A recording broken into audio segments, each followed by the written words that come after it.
ಕೈಗಾರಿಕಾ ಸಚಿವ ಮುರುಗೇಶ್ ನಿರಾಣಿಗೂ ಈಗ ಭೂಭೂತದ ಕಾಟ ಶುರುವಾಗಿದೆ. ಅಕ್ರಮ ಡಿನೋಟಿಫಿಕೇಶನ್ ಆರೋಪಕ್ಕೆ ಸಿಲುಕಿರುವ ನಿರಾಣಿ ವಿರುದ್ಧ ಇಂದು ಕೇಸ್ ದಾಖಲಿಸಲಾಗ್ತಾ ಇದ್ದು, ನಿರಾಣಿಯ ನೆತ್ತಿ ಮೇಲೆ ಬಂಧನದ ತೂಗುಕತ್ತಿ ನೇತಾಡ್ತಾ ಇದೆ.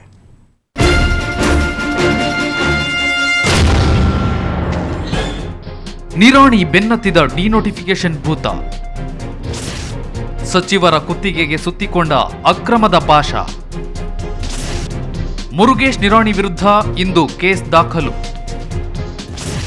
ಪರಪ್ಪನ ಅಗ್ರಹಾರದತ್ತ ನಿರಾಣಿಯೂ ಪರೇಡ್. ಅದೃಷ್ಟ ಕೈಕೊಟ್ಟರೆ ಹಗ್ಗ ಹಾವಾಗಿ ಸುತ್ತಿಕೊಳ್ಳುತ್ತೆ ಅಂತಾರಲ್ಲ, ಕೈಗಾರಿಕಾ ಸಚಿವ ಮುರುಗೇಶ್ ನಿರಾಣಿ ಸ್ಥಿತಿಯೂ ಈಗ ಹಾಗೇ ಆಗಿದೆ.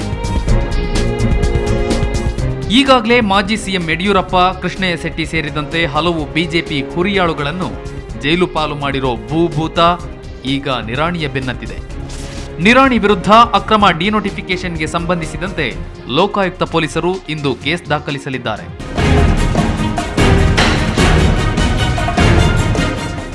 ಲೋಕಾಯುಕ್ತ ವಿಶೇಷ ಕೋರ್ಟ್ ಆದೇಶದ ಮೇರೆಗೆ ಕೇಸ್ ದಾಖಲಿಸಲಾಗ್ತಿದೆ ಅಂತ ಲೋಕಾಯುಕ್ತ ಎಡಿಜಿಪಿ ಗಾಂವ್ಕರ್ ತಿಳಿಸಿದ್ದಾರೆ.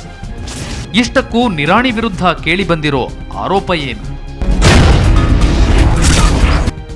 ನಿರಾಣಿ 27 ಎಕರೆ ಜಮೀನನ್ನು ಅಕ್ರಮವಾಗಿ ಡಿನೋಟಿಫಿಕೇಶನ್ ಮಾಡಿದ ಆರೋಪಕ್ಕೆ ಗುರಿಯಾಗಿದ್ದಾರೆ. ಇದೇ ವೇಳೆ ನೋಂದಾವಣೆಯೇ ಆಗದ 4 ನಕಲಿ ಕಂಪನಿಗಳಿಗೆ 1110 ಎಕರೆ ಭೂಮಿಯನ್ನ ಮಂಜೂರು ಮಾಡಿ ಜಮೀನು ಲಪಟಾಯಿಸಲು ಯತ್ನಿಸಿದ ಆರೋಪವೂ ಇವರ ಮೇಲಿದೆ. ಈ ಸಂಬಂಧ ಉದ್ಯಮಿ ಆಲಂ ಪಾಷಾ ಅಕ್ಟೋಬರ್ 20ರಂದು ಲೋಕಾಯುಕ್ತ ವಿಶೇಷ ಕೋರ್ಟ್ಗೆ ದೂರು ಸಲ್ಲಿಸಿದ್ದರು. ಇದರೊಂದಿಗೆ ಕೈಗಾರಿಕಾ ಸಚಿವ ಮುರುಗೇಶ್ ನಿರಾಣಿಗೂ ಭೂಭೂತದ ಕಾಟ ಶುರುವಾಗಿತ್ತು. ಇನ್ನು ಅರ್ಜಿ ವಿಚಾರಣೆ ನಡೆಸಿದ್ದ ಲೋಕಾಯುಕ್ತ ಕೋರ್ಟ್ ನಿರಾಣಿ ವಿರುದ್ಧ ಕೇಳಿಬಂದ ಭೂ ಅಕ್ರಮದ ಪ್ರಕರಣದ ಬಗ್ಗೆ ಕೇಸ್ ದಾಖಲಿಸಿ ತನಿಖೆ ನಡೆಸುವಂತೆ ಕಳೆದ ಸೋಮವಾರ ಆದೇಶಿಸಿತ್ತು. ಸಿಆರ್ಪಿಸಿ 156/3 ತನಿಖೆಗೆ ಆದೇಶಿಸಲಾಗಿತ್ತು.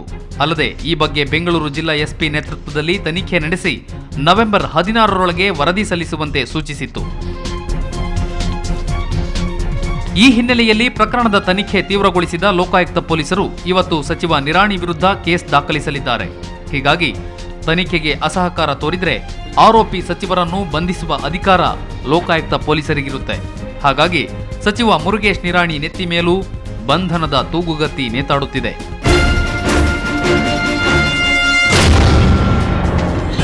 ಬ್ಯೂರೋ ರಿಪೋರ್ಟ್, ಸುವರ್ಣ ನ್ಯೂಸ್ 24/7.